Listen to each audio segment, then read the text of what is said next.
ایک یہ کویسچن ہم سے کیا گیا تھا کہ ایک امام صاحب ہیں جمعے کی نماز پڑھا رہے تھے تو ان کو یاد نہ رہا، وہ آہستہ قرات کرنے لگے، سری قرات،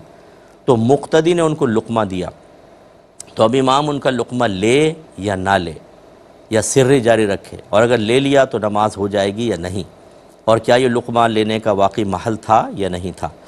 تو جی بالکل، اگر امام سری جہری نماز میں سر کرنے لگے تو مقتدی کو چاہیے کہ وہ لقمہ دے، اور لقمے کا طریقہ یہ ہے، یعنی لقمے کا مطلب ہوتا ہے یاد دلانا کہ آپ کوئی غلطی کر رہے ہیں، یاد کیجئے، تو یہ سبحان اللہ، الحمدللہ، اللہ اکبر کہہ دیں، تو یہ زیادہ تر سبحان اللہ کہہ دیتے ہیں تو امام ہوشیار ہو جاتا ہے کہ پیچھے سے سبحان اللہ کہہ رہے ہیں، ضرور کوئی نہ کوئی خطا ہوئی ہے، اور پھر یہ ہوتا ہے کہ فوراً ایک دم انتقال ذہن اپنی خطا کی طرف ہو ہی جاتا ہے، تو یہ بالکل محل ہے، جہری چونکہ نماز ہے تو جہر کرنی ہوگی قرات میں، تو لہٰذا مقتدی اگر ان کو لقمہ دے گا اور امام صاحب نے قبول کر لیا تو لقمہ دینا بھی ٹھیک، امام کا لینا بھی ٹھیک، نماز بالکل جائز ہوگی۔ ہاں یہ ضرور ہے اگر سر کے اندر ایک آیت کے برابر وہ پڑھ چکے ہیں آہستہ، اس کے بعد جہر کی طرف آئے تھے تو آخر میں سجدہ سہو بھی کرنا ہوگا۔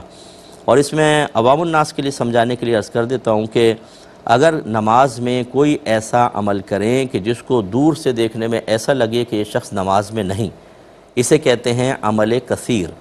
اور اگر ایسا ہے کہ شک پڑے پتہ نہیں ہے یا نہیں تو اس کو کہتے ہیں عمل قلیل۔ عمل قلیل سے نماز فاسد نہیں ہوتی، عمل کثیر سے ٹوٹ جاتی ہے۔ اور یہ سیکھنا سکھانا جو لقمہ ہوتا ہے نا، یہ حقیقتاً تعلیم و تعلم ہے، ایک مقتدی سکھا رہا ہوتا ہے، امام اس سے لے رہا ہوتا ہے، بالکل تعلیم و تعلم والا معاملہ، اور عمل کثیر ہے، لہٰذا عمل کثیر سے نماز فاسد ہوتی ہے۔ اب جہاں سخت ضرورت ہوتی ہے وہاں تو اس کی اجازت ہوگی، اگر سخت ضرورت نہ ہو تو پھر یہ عمل کثیر ہونے کی بنا پر فساد نماز کا سبب بنے گا۔ اب یہاں چونکہ ضرورت تھی تو نماز فاسد نہیں ہوگی۔